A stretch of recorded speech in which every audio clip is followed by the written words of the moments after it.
All right, so this is level 1 on understanding how to do Janudirsasana. And not to scare you, it's not Sirsasana headstand. We're not going upside down, even though that's so much fun when the world seems like it's upside down.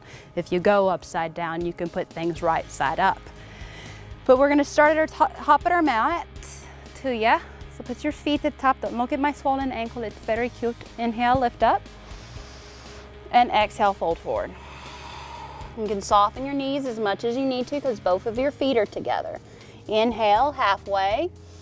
And exhale to step it back. Palms of the hands completely flat, even thumbs are flat. Bend your elbows in, shoulders over fingertips. Inhale, scoot your seat forward, chin up. And then exhale to tuck your toes or roll them over to take them back. So take 5 deep breaths here. Relax the crown of your head. And knowing that, hey, we're not gonna do a headstand, but this is actually downward facing dog as a slight inversion because the head is facing down. 2 more. You should not chew gum and do yoga at the same time, so if you are, you better take that out now. Exhale, drop the knees, cross your ankles, or put your legs onto your side and roll on over. So one note that I did make is when your feet are together, you know, your knees don't have to be completely straight. So when you're standing with 2 legs together like so. However, when you got 1 leg, you don't want to bend this knee. The reason being is because if I bend my knee, all of a sudden one hip goes lower than the other hip. And you might find this when you're driving in your car that this actually happens. My left hip actually slightly goes down and back, and I'm driving with my right foot if you're in this country, or other way around. So that's the reason why you do not bend the knee with 1 leg, okay? Even though maybe Hook got away with it. So, or maybe I did for the past couple of weeks. The leg is, this is 75 degrees. You don't want it all the way out here because all of a sudden my pelvis has decided to go that way and I'm not folding this way. So bring it in 75 degrees, lift your chest up and then fire your sit bones, so Mula Bandha. And if you start to fall forward and you really feel that left hip abductor lifting, you want to make sure that it doesn't lift. In order for it not to lift and you don't have strong gluteus maximus power behind you, you can fold your mat in half and press the left hip onto the mat and then right here. And now inhale, lift up. So if you lift up and you fold forward and all of a sudden you realize this is how far I'm going, honey, and I can't go any further. Well, we could use a strap, right? Well, yeah, you could use a strap if you wanted to. However, pay attention to what your diaphragm's doing, what your rib cage is doing. If this is starting to compress here, you're not gonna get anywhere anyways. It's not really gonna happen.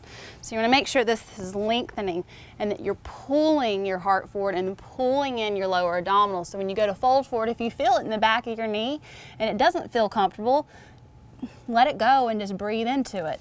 So pay attention to what your breath is doing. Notice if your breath is speeding up or if you're not consciously aware of it. So how long is the inhale and how long is the exhale? So inhale for 1, 2, 3, 4, and then as you exhale, let go and go into the posture a little bit more.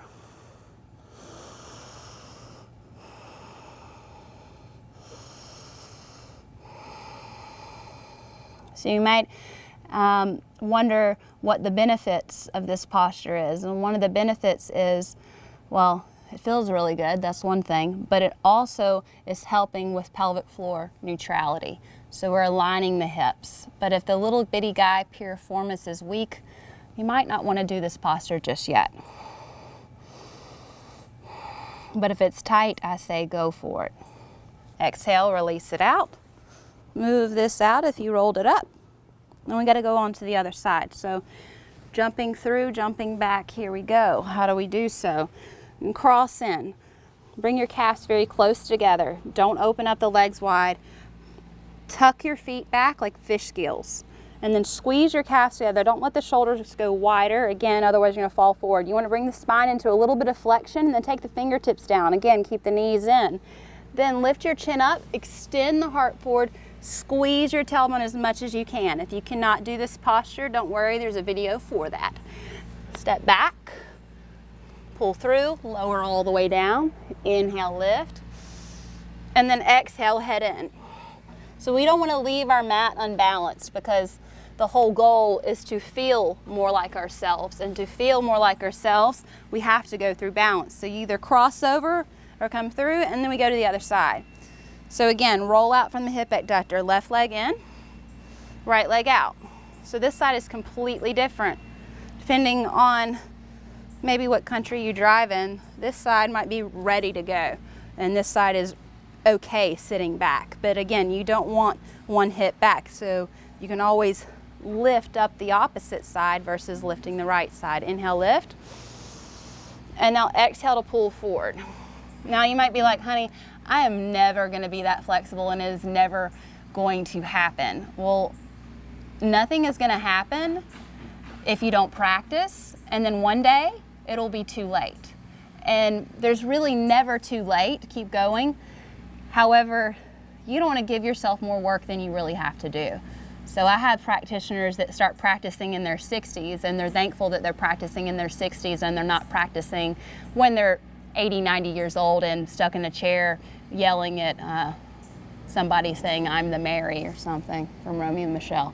I'm the Mary. And maybe, I don't know, if that happens, they'll invent Post-its.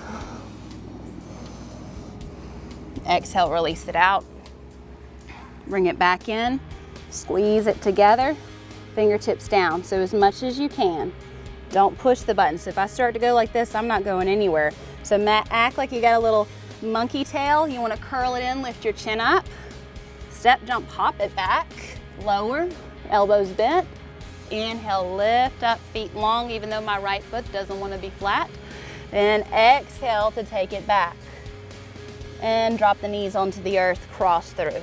And there you go, there's Janudirsasana A. Maybe take that, I'm gonna run through 3 to 4 times until it's comfortable, because once you transition through Janudirsasana A, you have B and C to go. So you'd rather have A down completely where it feels comfortable before you move on to the next step. Namaste.